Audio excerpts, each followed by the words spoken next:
So, did you know that it is possible to go from here, the capital city of Vermont, Vernworth, to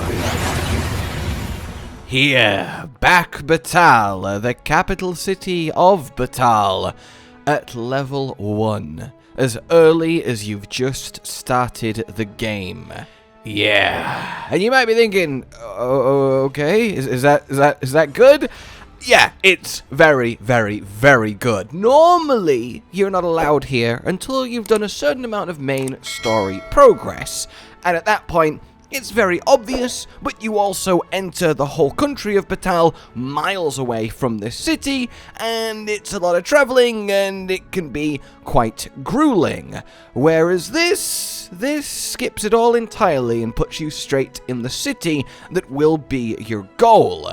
And beyond that, it lets you do some fun things like unlock whole vocations way earlier than you're supposed to, like the Trickster, for example, and you can just begin as the Trickster, which lets you unlock not just specifically the Trickster, but some really powerful augments from Trickster that you can put on your other vocations to start playing with early, which makes a huge difference. Especially this one in particular, that makes both Wakestone Shards and Seeker's Tokens both make a noise and light up around you. Having this instantly means that you can have quite the collection going, which then means you can get the ridiculously cool, powerful rewards for handing them in way sooner than you would ever be able to otherwise. It's actually quite the cheat code. Then you have the ridiculously both powerful and, let's be honest, more than that, aesthetically gorgeous armor and weapons that you can buy in Bakbattahl. They're for sale straight away, and they are more potent than anything you will find in the whole of Vermont. And I don't know about you, but having a pawn walking around like my Conan here in this ridiculous plate armor from the very start of the game is just a little bit chef's kiss. It also gives you access to a lot of gold and experience and vocation point opportunities that you otherwise wouldn't get, and you can really do some power leveling if you want to swap vocation and catch up quickly. Basically, being able to go here early is a big deal. So your basic route will be as follows. You start at the Ultramarine Waterfall as you first enter the world. You get to your Border Watch outpost, you do your basic things in Melv, and then you are heading for Vernworth. Whether you walk or takes the ox cart, you will arrive at the capital. From this point, we want to exit at this ox cart station, this big bridge. We will be heading along this road and following it thusly. This little squiggly path here, crossing the river and then heading straight down, taking the left fork. Then we can go over here, straight down here, and we will arrive at this bridge. You can also, of course, take the other fork and go this way if you prefer. In either case, we want to be here. The Bridge of Theodoricus II, which is quite the mouthful. From here, we want to go straight on just a little bit, and this path that spikes off from the main road is our destination, as it leads to the Guerco Cavern. You can run through the Guerco Cavern, and don't worry, I will show you all the details on exactly how to do this in a moment, and then we come out on the other side, where you will then run all the way down here, following this road, continuing on across here, round here, and down into Battahl, and then just a few squiggly paths later, we are in the city proper of Bakbattahl, as you can see. And this path, it may seem like, oh, okay, so you just walk there via the path. I mean, yes, technically, but it is filled with pitfalls, it is incredibly hidden, and I mean, I didn't know of its existence till I was about 60 hours into the game. It's also quite challenging if you don't know what's going to happen, and you have to do a little bit of a cheeky skip when it comes to this bridge, as if you do this early, like this whole guide entails, the bridge won't actually be here. So without further ado then, let's do the run on my just level 17, only like 5 hours in, early character with nothing really going or unlocked. I will super zip speed along the basic roads that are just literally just follow the road until we eventually actually do land at this bridge. So, if you are a mage or a sorcerer, and you have Fragor as one of your skills, you can do something a little bit cheeky here with Levitate. You can actually do a lot of things cheeky with Levitate everywhere, and I'm going to talk about that a lot in my actual sorcerer guide in a couple days, but for now, you want to get your Fragor so you've got an ice platform on as close to the edge as you can get, hop onto it, sprint jump off, and levitate at the last possible moment before you go into freefall, and you will just make it across and then slap your face into the ground before getting up, dusting yourself off, and continuing on your merry way, and I think it is just wonderful. Now, technically speaking, you don't have to do it this way. If you don't want to switch vocation just for this, or you just can't pull it off, there is a longer route round that is a lot longer and a lot more perilous, and it really adds a lot to this whole thing, but technically you can go the long way up and then down, so that is possible, but this really makes this easy.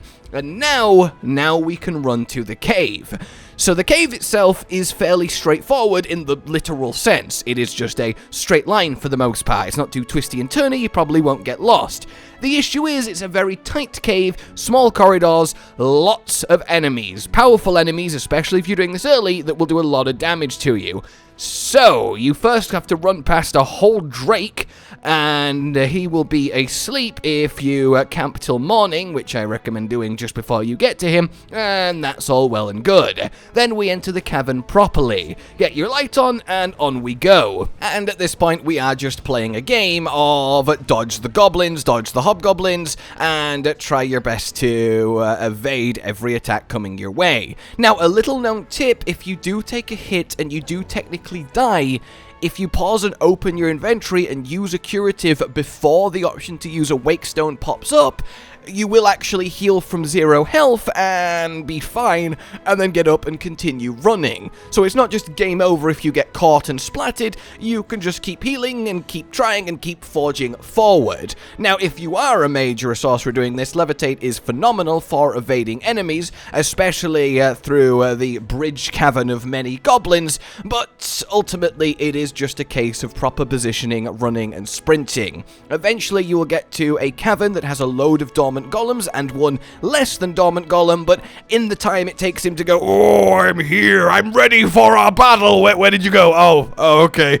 Well, that's anticlimactic. You can already be way past him. Then once you emerge proper, it's pretty much just follow the road. You skirt past a bandit camp if you want to, or just kill them and loot it. And indeed, if you do fight your way through here, there's a lot of juicy experience to be had. Then we move along the coast, and we enter Battahl through the back way, and it is fairly safe and straightforward. And congratulations, you are now here.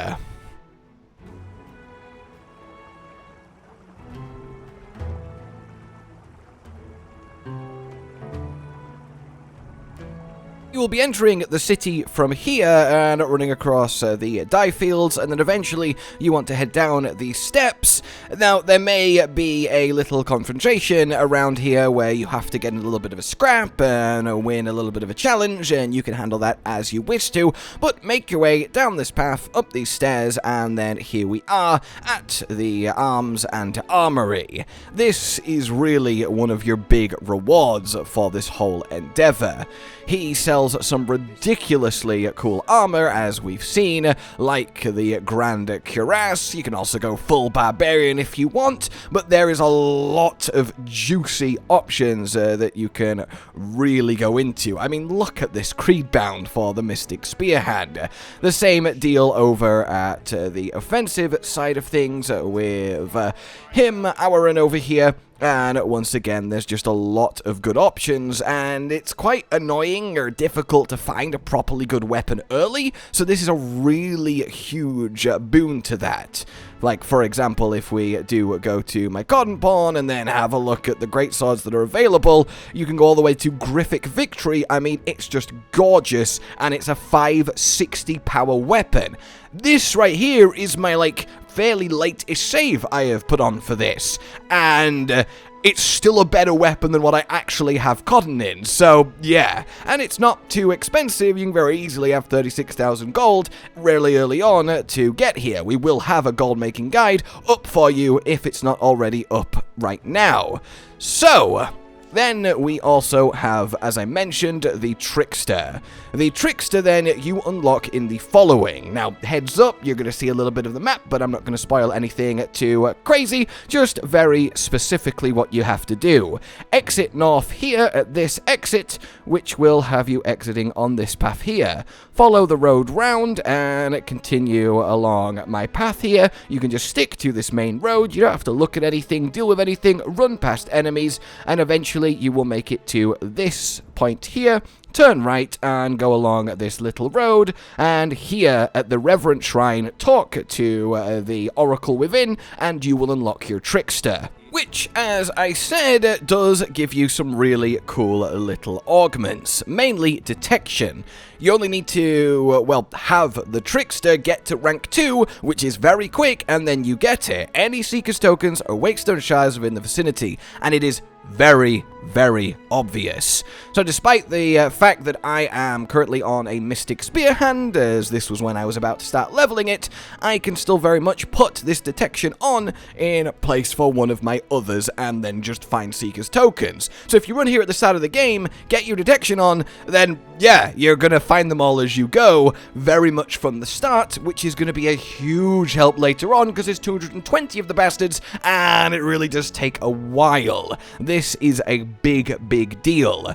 And if you are wondering just how big of a deal it is, well, you have this then. Once you get to 220, you get the final Ring of Endeavor, which gives you full-on extra discipline for everyone you defeat, letting you power level other vocations, but there is a lot of solid rewards that you're really going to want to have along the way. And then past that, as I also mentioned, you can start doing the side quests in Bakbattahl, which will give you a lot of golden experience because they are scaled for later in the game when you're, it expects you to actually be here. It doesn't break anything, it doesn't ruin the story, it's just a very different experience to get a slice of Battahl before you have really got stuck into Vermund, and I really do recommend it. It is quite a fun way to sequence break, but, it's intended. There's a path for you to take. It very much is like getting to Altus Plateau in Elden Ring without getting the medallion, and that's a very, very satisfying endeavor.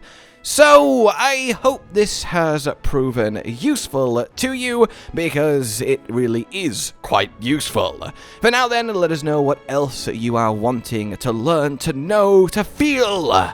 And is a griffin about to attack the entire city? Jesus Christ. Like if you enjoyed this, subscribe, hit the bell for more, consider supporting the future of the channel on Patreon down below, and until we meet again, a goodbye. Josh, Cotton, and Hollow with the videos, dropping the humor like a hammer on your tippy toes, bringing entertainment on a daily arrangement to take our insanity and turn it into entertainment. Yes, I said entertainment twice, to reiterate that it is nice to look into your faces on a mostly daily basis when you let us in your homes to make the whole world a stage. Goodbye.